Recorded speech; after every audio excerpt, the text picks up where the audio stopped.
Bagong lahat, luma muna. Sa nakarang 3 season, bagsak ang shooting percentage ni Anthony Davis kapag 16 feet pataas hanggang 3-point area yon. Kaya mostly si AD nagiging dominante sa loob ng paint.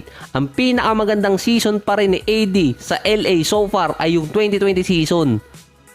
Meron siyang average doon na 26 points, 9 rebounds, 2.3 blocks, 50% sa field at 33% sa 3-point area. Mas marami ding attempts si Anthony Davis sa labas ng paint noong time na yon kontra sa range ng 2021 hanggang 2023 season. Ang pinagkaiba kasi noon, meron dalawang big man ng Lakers noong 2020 at si AD naman ang naging sentro noong 2021 hanggang 2023. Bago pumasok ang training camp at pre-season, nagkaroon naman ng minicamp ang Lakers sa San Diego. Sa interview nitong si Austin Reeves, ang hinighlight niya sa minicamp na yon, si Anthony Davis, mas okay ang shooting ngayon kumpara noong mga nakarang taon.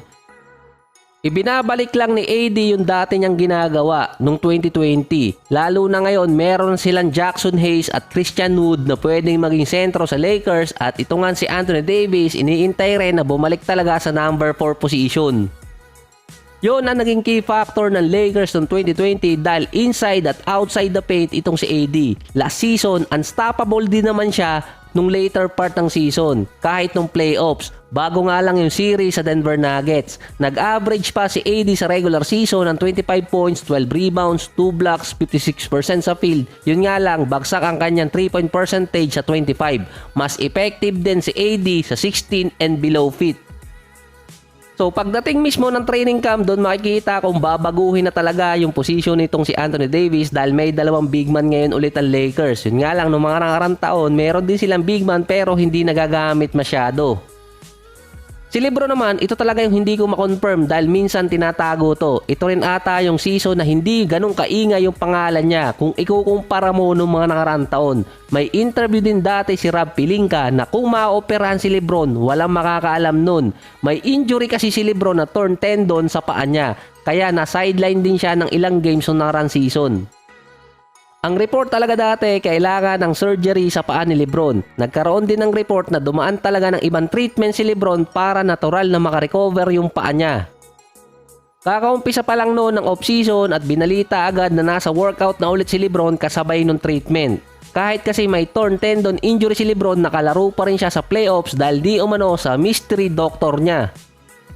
Ang risk nun, pwedeng bumalik ang injury ni LeBron kapag regular season, lalo na merong in-season tournament ngayon sa NBA at hindi alam ang epekto nun sa mga players, lalo na sa schedule. Halos katulad to na nangyari dati kay Anthony Davis, hindi pinaopera at inintay talagang gumaling yung injury ni AD dati. Ito yung 2021. Nagkaroon naman siya ng ibang injury ng 2022, halos malapit din yun sa dati niyang injury. Sa year 21 ni LeBron, siya pa rin ang face ng NBA. Sabi nga niya sa isang show, kaya pa naman talaga niya maglaro. Wala pa kasi nakikitang pwedeng pumalit talaga kay LeBron na American player. May Steph at KD kaso malapit na rin sila sa retirement age. Ang mga best player ngayon, mga international players pa rin. Si Zion dapat yung susunod kay LeBron, kaso nga lang laging injured. Since pumasok din si Zion, mga international player ang naging MVP. Yung contender pa rin na manalo ng MVP sa mga susunod na taon ay international player din. Sabi nga dati noong 2021, dapat ibahin na ang pagpili sa susunod na mukha ng liga.